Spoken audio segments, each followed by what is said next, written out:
Hello बच्चों, स्वागत करते हैं आप लोगों का हमारे इस यूट्यूब चैनल जहांगीर एनसीईआरटी में। हम पढ़े थे क्लास 6 के मैथ चैप्टर नंबर 2 रेखाएं और कोण। आज जो हम पढ़ने वाले हैं वो है कोण के बारे में। कोण के बारे में सबसे पहले आपको ध्यान रखना है, तो जानने कोण क्या होता है। देखिए, यहाँ से एक पॉइंट लेना है आपको, यहाँ से एक लाइन खींचना है इस तरह, यहाँ से एक लाइन खींचना है इस तरह। ये जो बीच का जो है ना, ये टर्न, ये घुमाव, यही कहलाता है क्या? कोण कहलाता है, कोण। और ये जो बिंदु है ना, और ये बिंदु है ना, ये इसका शीर्ष है, शीर्ष है, वर्टेक्स जिसे बोलते हैं। और ये इसकी भुजा होगी, यानी इसकी भुजा क्या? बी और बी डी और बी ई इसकी भुजा होगी। और इसके सिंबल के लिए हम बात करते हैं, इसका सिंबल के लिए हम यूज करेंगे, ये इसका सिंबल हो जाएगा। और हम इसको लिखेंगे कैसे? मान के चलिए, अगर हमको ये कोण लिखना है तो हम इसे ऐसे लिखेंगे, डी बी ई, आगे लगाएंगे कोण। उसी प्रकार हम इसको ऐसे भी लिख सकते हैं, ई बी डी। दोनों ही मामलों पे जो बी होगा वो हमारा मिड पॉइंट पे होगा, ठीक है, हमारा मिडिल में होगा, ठीक है। चलिए हम आगे देखते हैं। यहाँ पे कोण की स्थिति देखिए, ये कितना खुला है। यहाँ पे देखिए, ये इतना खुला है, फिर यहाँ पे देखिए ये पूरा ही खुला है, फिर यहाँ देखिए ये ऐसे आ गया है, ठीक है। उसके बाद ये देखिए, ये भी ऐसे कोण है, ठीक है। उसके बाद इसको देखिए, ठीक है। तो यहाँ पे प्रत्येक में कोण जो है ना, ये कोण की स्थिति दिया गया है, ठीक है। इसको आपको समझना है। चलिए आगे देखते हैं। उसी प्रकार कौन सा कोण बड़ा है और छोटा, उसके लिए हम क्या करेंगे, इसकी जो घुमाव है वही कोण की मात्रा होगी। इस घुमाव को ही जांच कर देंगे कौन सा कोण बड़ा है, ठीक है। क्या आप दी गई आकृतियों में कोण ढूंढ सकते हैं? ठीक है, आपको कोण ढूंढना है। किसी भी कोण की भुजाएं बनाए और शीर्ष का नाम दीजिए। यहाँ पे देखिए, यहाँ पे है कोण, देखिए। मान के चलिए हम इसको इसको बनाते हैं, इसको कोण बनाते हैं, तो ये हमारा डी क्या हो जाएगा? शीर्ष। यहाँ लिख देंगे डी, शीर्ष हो जाएगा।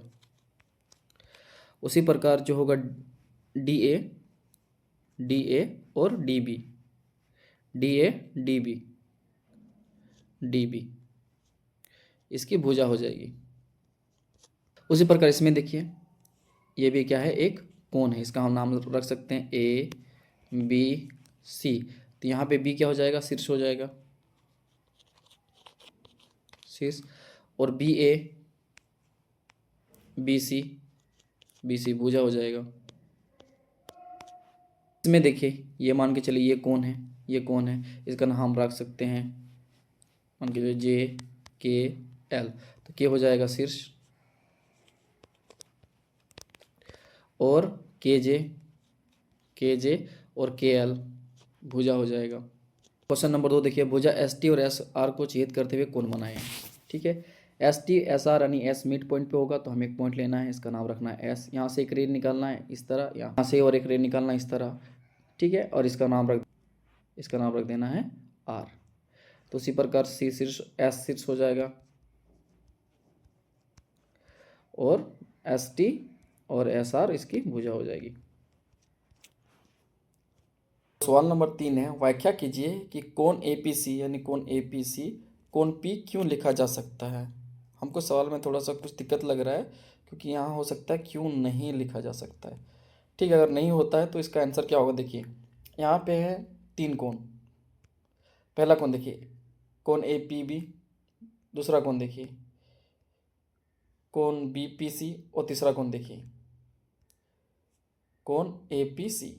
तो यहाँ 3 कोण है, और सिर्फ अगर हम बोलेंगे कोण पी तो ये टोटली कंफ्यूज हो जाएगा कि किस कोण के बारे में बात कर रहे हैं। इसलिए हम इसे सिर्फ पी नहीं बोल सकते। इसलिए अगर हमको बताना होगा तो हमें ऐसा बताना होगा, कोण ए पी बी, इस तरह बता।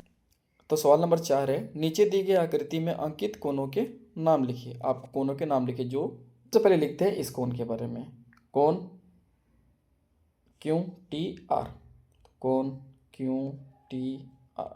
दूसरा है क्या? पी टी आर, कोण पी टी आर। चलिए, इसी कोण के बारे में आपको नाम लिखना था। 5 नंबर का सवाल है, अपने कागज पर 3 बिंदु अंकित कीजिए, 1 2 3, कि वे एक रेखा पर स्थित ना हो, यानी एक रेखा पर स्थित ना हो, यानी इस तरह नहीं होना चाहिए, इस तरह नहीं होना चाहिए, ठीक है, इस तरह नहीं होना चाहिए। एक रेखा पर स्थित ना हो, उन्हें ए बी सी चिह्नित कीजिए, ए बी सी। सभी संभव रेखाएं खींचिए। यहाँ से आपको सभी संभव रेखाएं खींचना है, 1 यहाँ से 2, यहाँ से 3। ठीक है, इन युग्मों से गुजरती हो इस प्रकार आपको कितनी रेखाएं प्राप्त होगी? टोटल कितनी रेखाएं प्राप्त हो रही है? 3। देखिए 1 2 3, 3 3। उनका नाम भी बताइए। ABC को प्रयोग करते हुए आप कितने कोण बना सकते हैं, उन सभी नाम लिखिए और आकृति 2.9 के अनुसार उनमें से प्रत्येक का एक चाप के साथ चिन्हित कीजिए। देखिए 3 लाइन है। लाइन क्या क्या है? जैसे कि AB, उसके बाद हम बोल सकते हैं BC, उसके बाद CA। उसी प्रकार हम कोण की बात करते हैं। यहाँ देखिए चाप के साथ एक कोण ऐसे हो जाएगा, एक कोण ऐसे हो जाएगा, एक कोण ऐसे हो जाएगा। एक कोण हमारा हो जाएगा CAB, यानी CAB।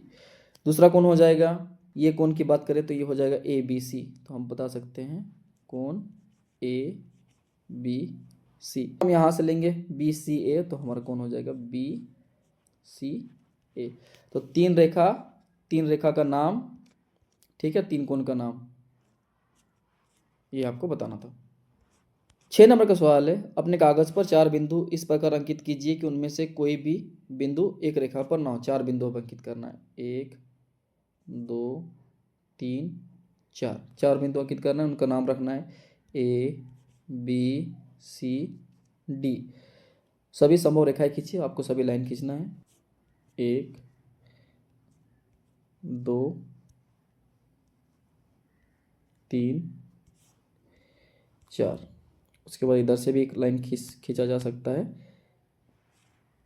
क्योंकि सभी संभव खींचना है तो हमें इस तरह से खींचना है। जो इन बिंदु युग्मों से गुजरती है इस प्रकार कितनी रेखाएं प्राप्त होगी? टोटल रेखाएं की हम बात करें तो 6 रेखा हो जाएगी। टोटल कितना? 6। उनके नाम आप लिख सकते हो AB, BC, CD और DA।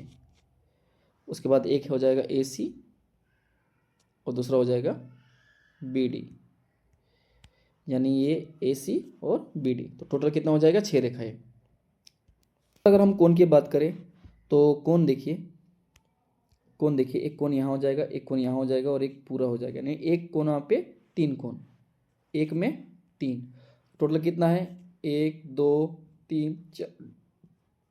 तो टोटल हो जाएगा कितना कोण? 12 कोण। आप उनका नाम अपने हिसाब से लिख सकते हैं, जैसे कि DBC। उसी प्रकार एक इधर से भी ले सकते हैं हम, इस तरह लिख सकते हैं हम। तो CAB, कोण CAB। उसी प्रकार अगर हम पूरा लेंगे जैसे कि DAB, तो हम इसको ऐसे भी लिख सकते हैं पूरा, कोण DAB। उसी तरह इसमें इसी तरह आपको इसको लिखना है।